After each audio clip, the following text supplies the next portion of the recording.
और अब बात कर लेते हैं बड़ी खबर की। बड़ी खबर सहरसा से है, जहां पर बेखौफ अपराधियों ने एक जूनियर इंजीनियर को अगवा कर लिया है। अपराधियों ने जेई को अगवा कर लिया है और जेई के पिता को फोन कर 15 लाख की फिरौती की रकम मांगी है। बताया जा रहा है कि जूनियर इंजीनियर मुकेश कुमार रोज की तरह काम से लौट रहे थे, तभी अपराधियों ने उनको अगवा कर लिया। अपराधियों ने धमकी दी है कि अगर उन लोगों ने पैसे नहीं दिए तो जूनियर इंजीनियर की हत्या कर देंगे। फिलहाल पुलिस मामले की छानबीन में जुटी हुई है और जूनियर इंजीनियर की लोकेशन को ट्रेस करने की कोशिश कर रही है। तो ये बड़ी खबर आपको सहरसा से दे रहे हैं, जहां पर जूनियर इंजीनियर को अगवा कर लिया गया है और उनके पिता को फोन कर फिरौती की मांग की गई है।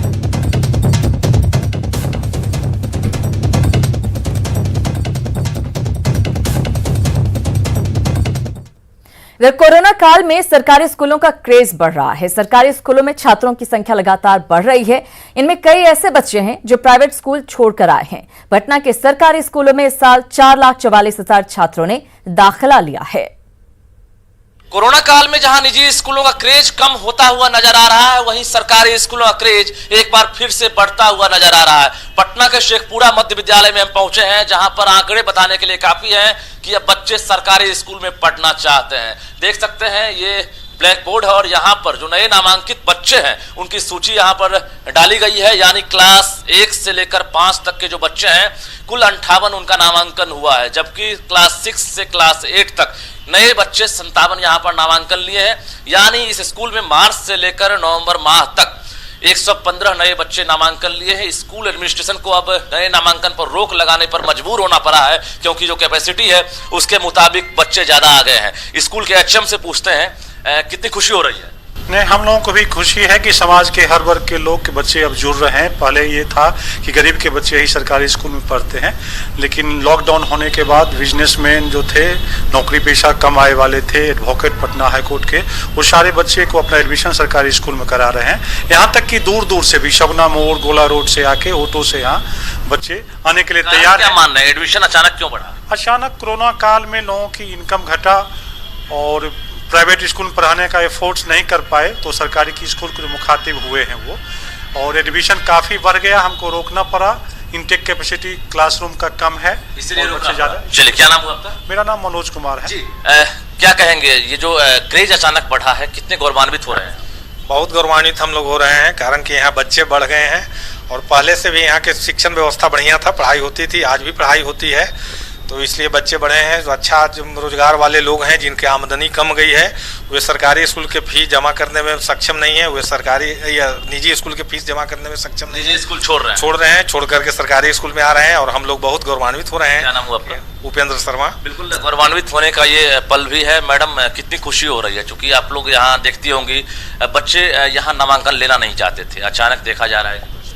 नहीं, ये तो खुशी की बात ही है कि हमारे स्कूल का क्रेज बढ़ा है, सरकारी स्कूल का क्रेज बढ़ा है और सभी वर्गों के बच्चे आने से जो निम्न समुदाय माने जो छोटे तबके के बच्चे पढ़ते थे, उनमें भी कंपटीशन का भावना होता है, क्योंकि चलो अच्छे घर के बच्चे आए तो उनसे भी बहुत कुछ वो सीखते हैं। घर के बच्चे भी आ रहे हैं? हाँ, बहुत अच्छे घर से बच्चे आ रहे हैं, वकील के बच्चे आ रहे हैं, सर्विस होल्डर के बच्चे आ रहे हैं।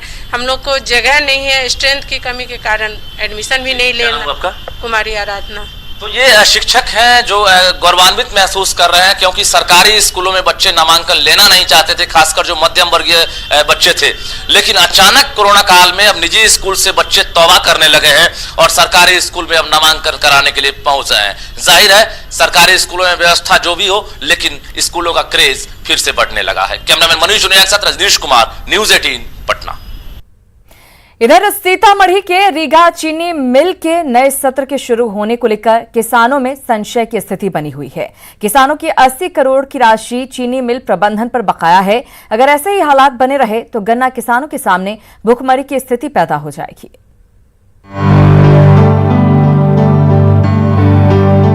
यह है सीतामढ़ी का प्रसिद्ध रीगा चीनी मिल। इस चीनी मिल का समृद्धशाली इतिहास रहा है, लेकिन आज मिल प्रबंधन की स्थिति खस्ताहाल है और इससे भी ज्यादा बदतर स्थिति है इलाके के गन्ना किसानों की।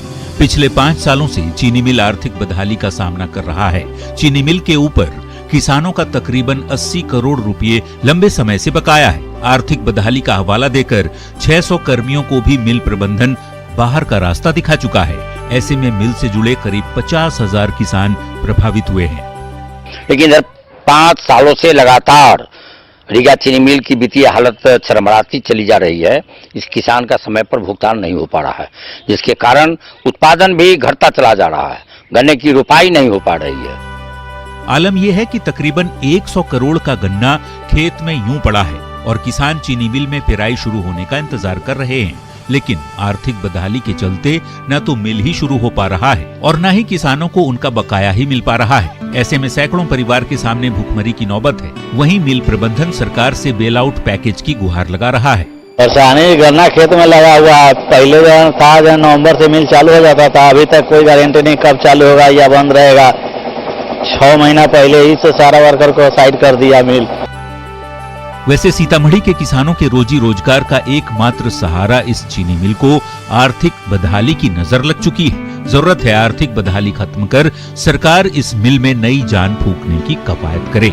राकेश रंजन, न्यूज़ 18 सीतामढ़ी।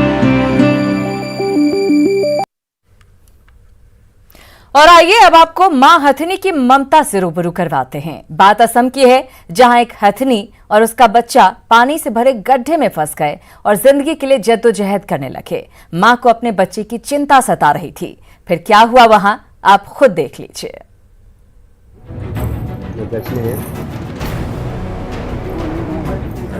तस्वीरें असम के गोलपाड़ा जिले की है, जहां एक हथनी अपने बच्चे के साथ पानी से भरे गड्ढे में गिरी हुई है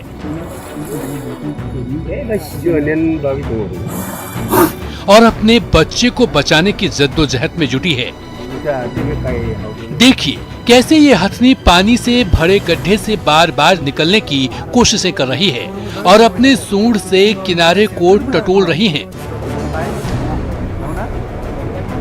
इस गड्ढे से निकलने की कोशिशों के दौरान हथनी का ध्यान लगातार अपने बच्चे पर भी है और हथनी का ये बच्चा भी थकने के बावजूद हिम्मत नहीं हार रहा है और अपनी कोशिशें जारी रखे हुए है। दरअसल इस गड्ढे को धान की खेत सिंचाई के लिए खोदा गया था, जिसमें पानी तलाशते हुए हथनी और उसका बच्चा उतर गए और फंस गए। हालांकि बच्चा समेत हथनी के फंसे होने की खबर जब गांव वालों को लगी तो उन्होंने फौरन ही इसके बारे में वन विभाग को बताया और मौके पर पहुंची वन विभाग की टीम ने हथनी और उसके बच्चे को सुरक्षित गड्ढे से बाहर निकाल लिया। Bureau report, news 18 network. वाकई मां की ममता हर मुसीबत से बच्चे को बाहर निकाल लेती है। कुछ ऐसे ही देखने को मिला। चलिए आगे बढ़ते हैं। गाजियाबाद के राजनगर इलाके की एक कॉलोनी में तेंदुआ देखे जाने से हड़कंप मच गया है। ये तेंदुआ मंगलवार सुबह राजनगर के राजकुंज इलाके में सड़क पर टहलता हुआ देखा गया, जिसके बाद सूचना मिलते ही वन विभाग की टीम मौके पर पहुंचकर तेंदुए की तलाश में जुट गई। सड़क पर टहलते तेंदुए की तस्वीर लोगों के घरों में लगे सीसीटीवी में कैद हुई है, जो अब वायरल हो रही है।